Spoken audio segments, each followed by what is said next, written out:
kelas 10 MIPA 2. Di sini saya akan memenuhi tugas ekonomi dari Bu Nur Adijah, yaitu menjelaskan bab 3 tentang peran pelaku ekonomi. Assalamualaikum warahmatullahi wabarakatuh. Perkenalkan, nama saya Wulan Fajrina dari kelas 10 MIPA 2. Di sini saya akan memenuhi tugas ekonomi dari Bu Nur Adijah, yaitu menjelaskan bab 3 tentang peran pelaku ekonomi. Bab 3. Peran pelaku ekonomi. Pelaku kegiatan ekonomi.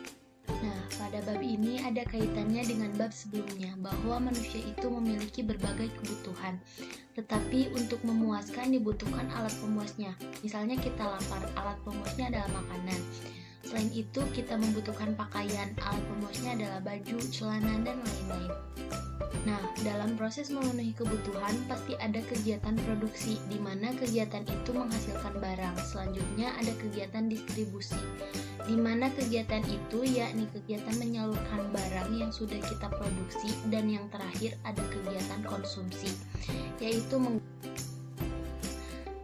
Nah, di sini saya akan membahas kegiatan ekonomi. Kegiatan ekonomi ada 3, yaitu produksi, distribusi, dan konsumsi. Yang pertama ada produksi. Produksi dalam pengertiannya adalah kegiatan menambah faedah atau kegunaan suatu benda atau menciptakan benda baru sehingga lebih bermanfaat dalam memenuhi kebutuhan. Nah, jadi udah jelas bahwa produksi itu adalah membuat suatu barang yang bermanfaat untuk memenuhi kebutuhan. Selanjutnya akan membahas mengenai faktor-faktor produksi. Dalam produksi, produsen memerlukan faktor-faktor produksi untuk menunjang kegiatan produksinya. Yang pertama, faktor produksi alam. Contohnya bisa tanah, air, udara, dan barang tambang. Yang kedua ada tenaga kerja, yaitu orangnya, di mana tenaga kerja ini yang memerlukan proses produksi. Tenaga kerja ini ada macam-macam, ada tenaga kerja terampil, terlatih, dan lain sebagainya. Yang ketiga ada modal. Modal ini ada berbentuk uang, mesin. Dan yang terakhir ada keahlian atau faktor produksi kewirausahaan. Banyak dan sebagus apapun faktor produksi alam, tenaga kerja, dan modal yang dipergunakan dalam proses produksi, jika dikelola tidak baik, hasilnya tidak akan maksimal. Jadi, keahlian ini merupakan suatu hal terpenting dalam menunjang. Selanjutnya, saya akan membahas teori perilaku produsen. Yang pertama, ada fungsi produksi. Tujuan utama produsen untuk memperoleh keuntungan maksimal secara matematis. Fungsi produksi ditulis sebagai berikut. Nah, di sini ada rumus fungsi produksi, yaitu Q sama dengan F dalam kurung CLRT, yang artinya Q quantity, jumlah barang atau jasa yang dihasilkan output. F function, yaitu simbol persamaan fungsi. C kapital, yaitu kapital modal. L labor, yaitu tenaga kerja. R resource, yaitu sumber daya alam. T teknologi, yaitu teknologi dan kewirausahaan. Dan terakhir CLRT, yaitu faktor. 2. Teori produksi. A. Teori produksi dengan satu faktor input yang berubah. Menggambarkan tentang hubungan antara tingkat produksi suatu barang dan jumlah tenaga kerja yang dipergunakan untuk menghasilkan berbagai tingkat produksi barang tersebut. Nah, secara matematis produksi marginal dirumuskan AP sama dengan delta TP dibagi delta L.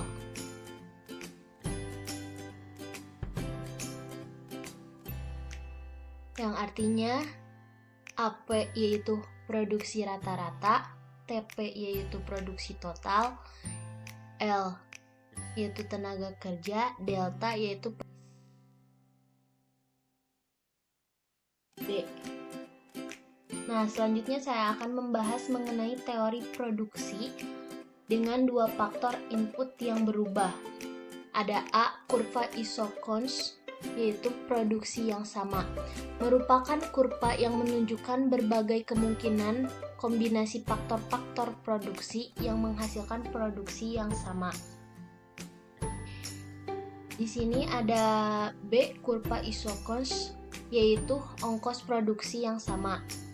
Merupakan kurva yang menggambarkan sejumlah anggaran tertentu. Jadi ongkos yang dikeluarkan untuk harga kapital atau modal dan harga tenaga kerja besarnya sama. Nah, selanjutnya saya akan membahas mengenai konsep penerimaan dan laba maksimum. Penerimaan atau revenue merupakan penerimaan produsen dari produksinya. Beberapa konsep revenue. Yang pertama ada total revenue atau TR, yaitu penerimaan total dan hasil penjualan outputnya. Dirumuskan sebagai berikut. TR sama dengan Q dikali P.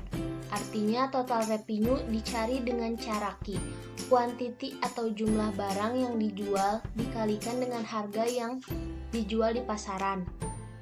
Yang kedua ada average revenue atau AR, adalah penerimaan per unit penjualan outputnya. Atau bisa kita katakan sebagai rata-rata penerimaan. Dirumuskan sebagai berikut.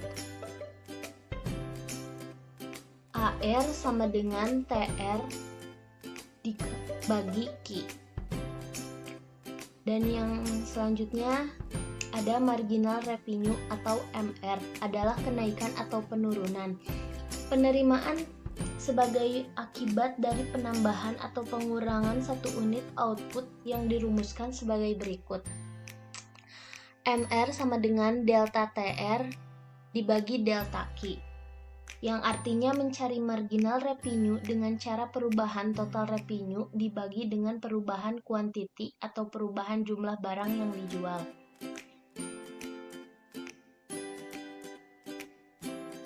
Nah, selanjutnya kita dalam konsep penerimaan laba maksimum membahas mengenai biaya produksi. Produksi ini ada macam-macam.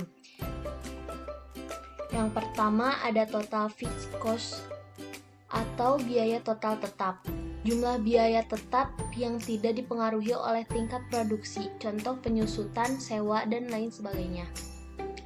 Yang kedua total variable cost. Biaya variable cost, jumlah biaya yang dibayarkan yang besarnya berubah menurut tingkat yang dihasilkan.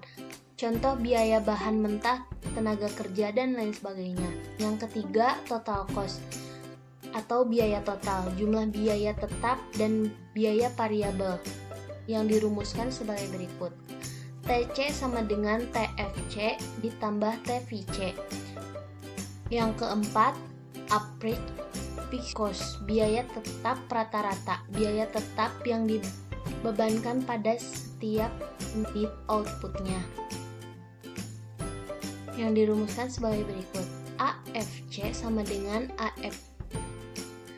Dan yang kelima ada average total cost, biaya rata-rata biaya produksi dari setiap outputnya yang dihasilkan, yang dirumuskan sebagai berikut.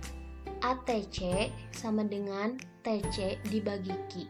Yang keenam ada average variable cost atau biaya tetap rata-rata, biaya variabel yang dibebankan untuk setiap unit outputnya, yang dirumuskan sebagai berikut. AFC sama dengan AVC dibagi Q. Yang ketujuh ada marginal cost atau biaya marginal.